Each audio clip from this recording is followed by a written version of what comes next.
Pastinya kita nak beralih ke satu segmen yang kalau kita nak hadam pagi-pagi ni agak serius juga sebenarnya, tetapi perlu kita kami di media RTM ini perlu salurkan maklumat yang sahih dan juga tepat kepada anda, sebab kita tahu isu mengenai yang kita nak angkat pagi ini adalah transformasi politik. Sering kali diangkat di laman maya ataupun perdebatan perbahasannya sering kali di mana-mana sahaja, di kedai kopi atau di mana-mana sahaja. Bahkan nak mendapat fakta yang jelas itu sukar juga. Ada spekulasi yang dikatakan ada fakta yang mungkin dikatakan sebagai yang disensasikan sebagai spekulasi. Jadi hari ini sesuatu yang akan kita harmonikan dalam perbincangan bersama dengan yang berbahagia yang berhormat Tan Sri Syahrir Samad, merupakan pengerusi Kelab Penyokong Kerajaan Barisan Nasional ataupun BN Backbencher BN BBC. Terima kasih Tan Sri sudah bersama kami. Sama-sama, terima kasih. Ya, Tan Sri, ini susah sikit kita nak jemput sebab sebelum ni ialah dalam sidang, susah nak datang, tapi hari ini sidang dah berhenti rehat seketika dan ada ruanglah untuk datang.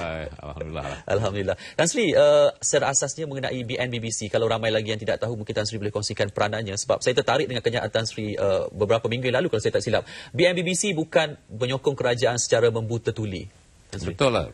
Sebenarnya BN BBC ini ataupun Kelab Penyokong Kerajaan dah lama ditubuhkan. Ya, saya sebenarnya telah berhenti daripada menjadi ahli parlimen pada tahun 1990. Ya. Dan kembali balik pada 2004, tahun 2004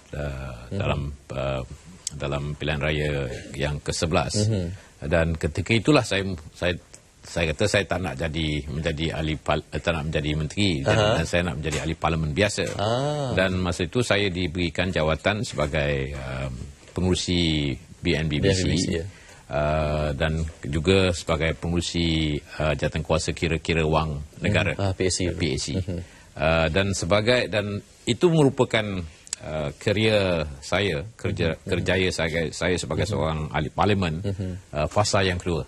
Itu bukan sebagai dalam kerajaan, tetapi saya rasa bahawa mesti kita nilaikan atau berikan satu nilai yang tinggi dan menghargai jawatan sebagai seorang ahli parlimen biasa.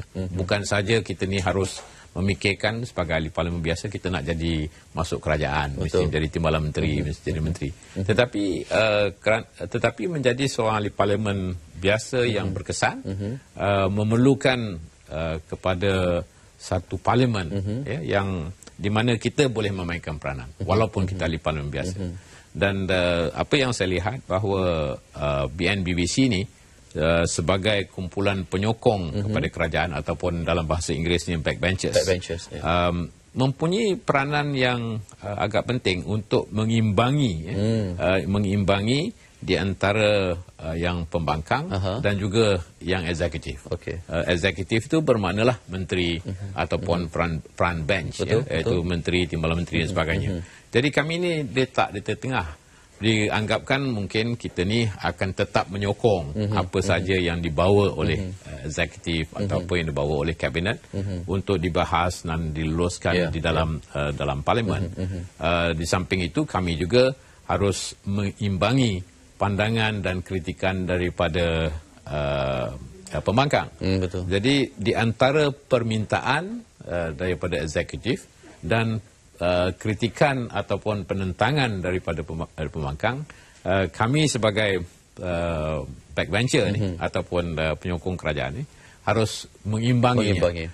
Dan kalau kita hanya sentiasa hanya menjadi katakan penyokong dan akan tetap mempertahankan idea atau pandangan wadah yang dibawa oleh kerajaan, ianya takkan bawakan ke parlimen ini, status parlimen ini lebih daripada hanya tempat berbalah. Tetapi sebab tu kita nakkan ia menjadikan sebuah institusi politik yang matang, yang boleh kita adunkan dan akhirnya rumuskan sesuatu yang baik bagi dan berfaedah bagi negara.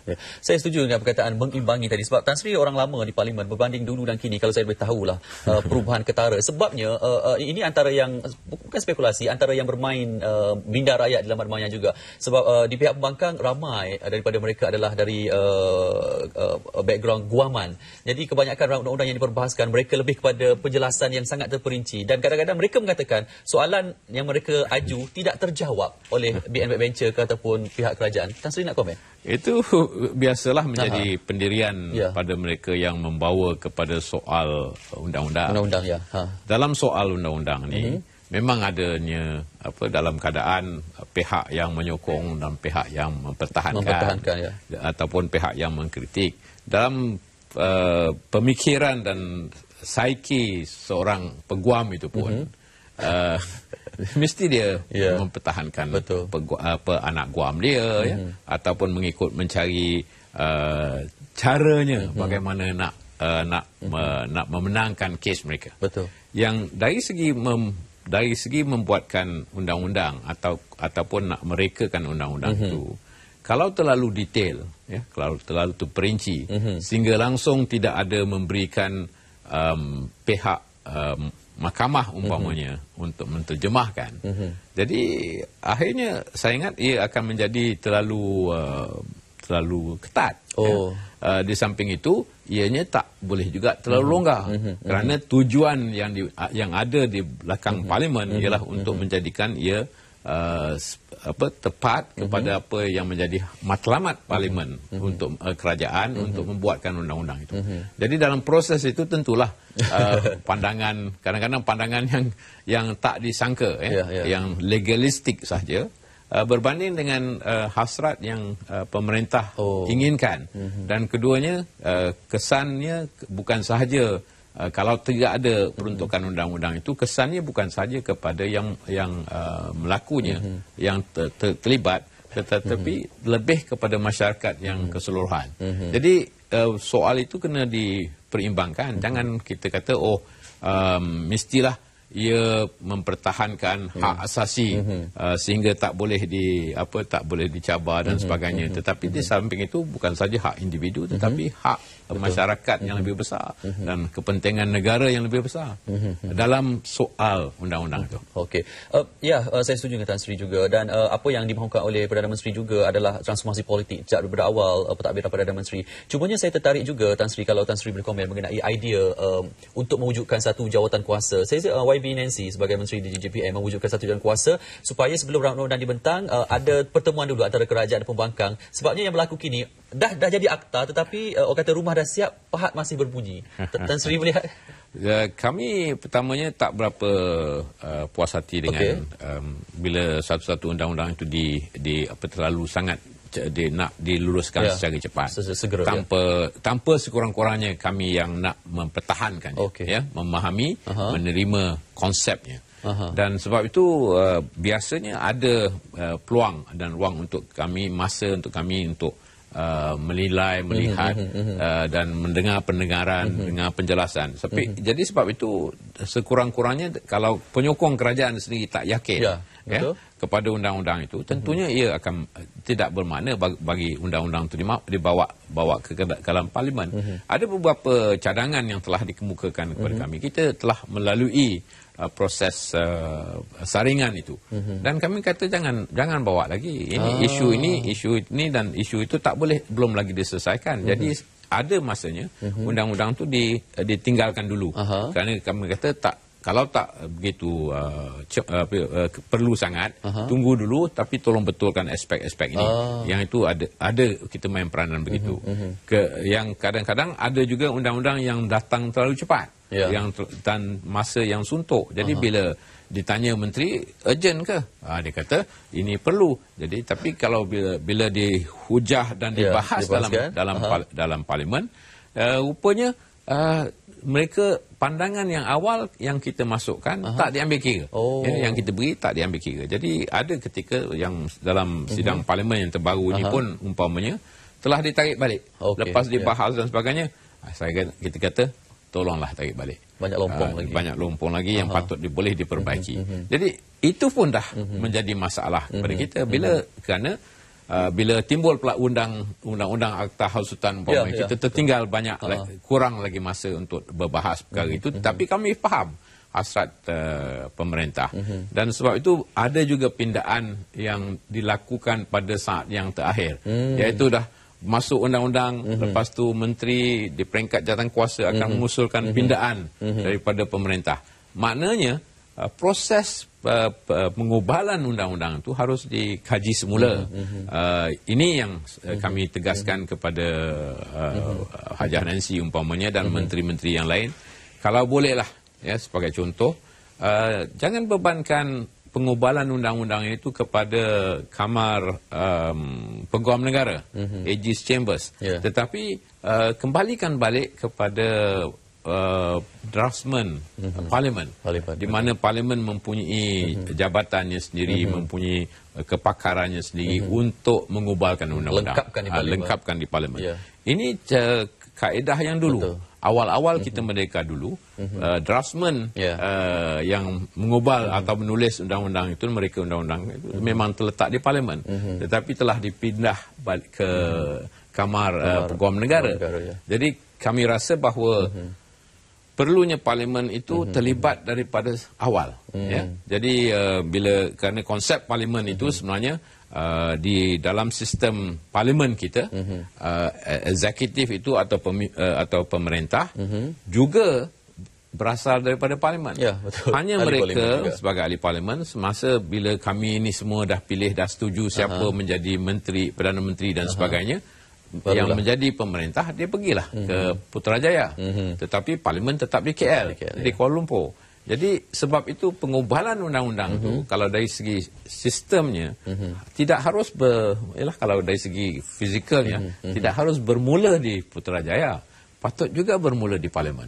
Dan perbincangan dan perbahasannya dilakukan di Kuala Lumpur, di Parlimen itu sendiri. Ini dari segi supaya gambaran itu lagi jelas. Betul. Lah, ya? Baru jelas sebenarnya. Dan inilah menjawab kepada soalan pertama saya tadi. BNPBC bukan menyokong secara berbetul-betuli. Ada hal kita setuju, ada hal kita perlu tak setuju. Perlu tak setuju, perlu runding. Perlu dirunding. Okay. Satu lagi mengenai PSC. Tan Sri dulu pun pernah sebagai pengurusi PSC. PSC ini pun satu hal juga, Tan Sri. Walaupun ada kerajaan dan juga pembangkang, dipersetujui dalam PSC dalam mesyuarat. Contohnya 1MDB dipanggil semua. Tetapi hasil di luar semacam lain juga hasilnya.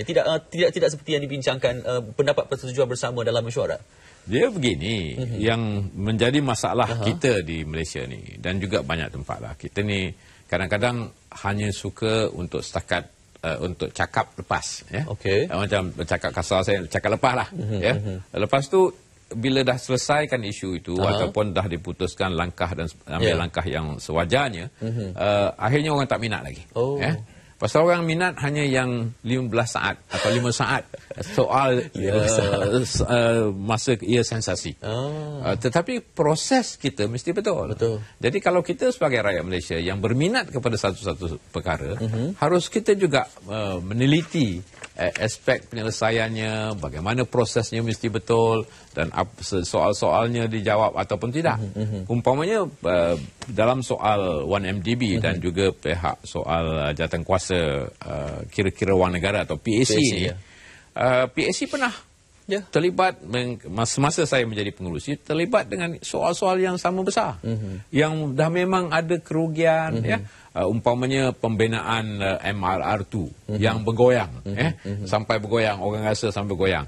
Kami pergi melihat, menyimak, memanggil pihak JKR dan supaya mereka memberikan penerangan untuk mengetahui bagaimana nak betulkan. Dan tentunya bila dah disalah atau ada kesilapan dari segi pembinaannya, tentu dia, dan nak membetulkannya, tentu dia perbelanjaannya dalam beberapa ratus juta juga yang akan perlu dibelanjakan. Juga dengan soal PKFZ umpamanya, kami juga terlibat dalam soal PKFZ, dan ianya akhirnya seorang menteri, bekas menteri dibawa ke mahkamah, tetapi walaupun didapati tidak bersalah, tetapi hari ini pengurusannya juga berada dalam mahkamah. Tetapi saya rasa minat orang, dan juga ia tak lagi menjadi front page news.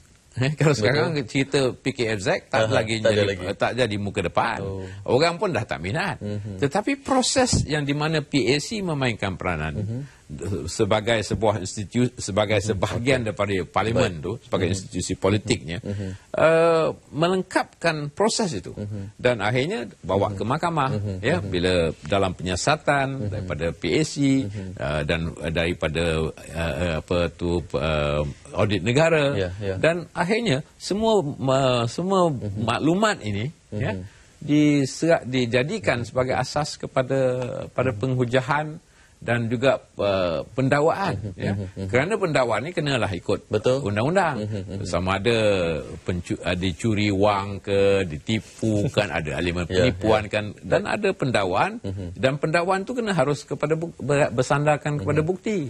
Jadi tetapi kerana proses tu terlalu lama, sebenarnya, dan rakyat kita ni, manusia biasa ni, dia tak ada minat, tak boleh minat dia lebih daripada 5 saat ke 10 saat je kan. Lepas tak jadi halmu ke depan, dia tak berminat dah. Itu sebab tu saya kata tadi, kita terlampau menghangatkan sesuatu isu sedangkan fakta sebenar dikesampingkan. Tan Sri, soalan terakhir saya mungkin, kita ada 2 minit lagi Tan Sri, sangat cepat masanya. Tan Sri orang lama di kabinet, orang lama juga di parlimen. Tan Sri, kita tahu situasi politik semasa, bagaimana Tan Sri melihat keterbukaan pimpinan Datuk Seri Najib, sebab beliau pernah menulis di Twitter, Facebooknya, saya terbuka menerima kritikan tapi saya tak suka difitnah. Tan Sri, secara ringkas. Ini nak dikatakan inilah risiko ataupun apa yang harus kita hadapi. Betul. Dalam dunia yang lebih terbuka, dalam keadaan di mana sesiapa saja boleh menyatakan apa saja, ya.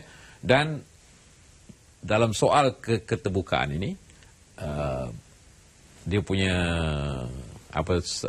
dia punya ekosistemnya ataupun dia punya asasnya dan teorinya ialah bahawa mereka yang membaca, mereka yang menilai, mendengar dan sebagainya mempunyai keupayaan untuk menimbang antara yang palsu dan yang benar, ya.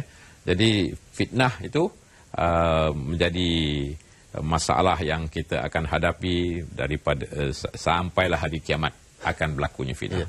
Tidak akan manusia ni tidak akan asing daripada fitnah. Dan apatah lagi kalau kita ni meletakkan diri kita dalam kedudukan di mana kita bertanggungjawab kepada negara, bertanggungjawab kepada rakyat dan masyarakat. Apa pun kita buat, mesti ada yang tak dilihat tak betul. Dan mungkin yang betul pun dianggapkan biasa. Ya. Dan inilah yang saya rasa soal politik, ya. Ini dalam keadaan politik negara kita yang lebih menjadi terbuka, ya, dengan bukan saja berbanding dengan masa-masa yang dulu. Dan bila keadaan ini, kita sebagai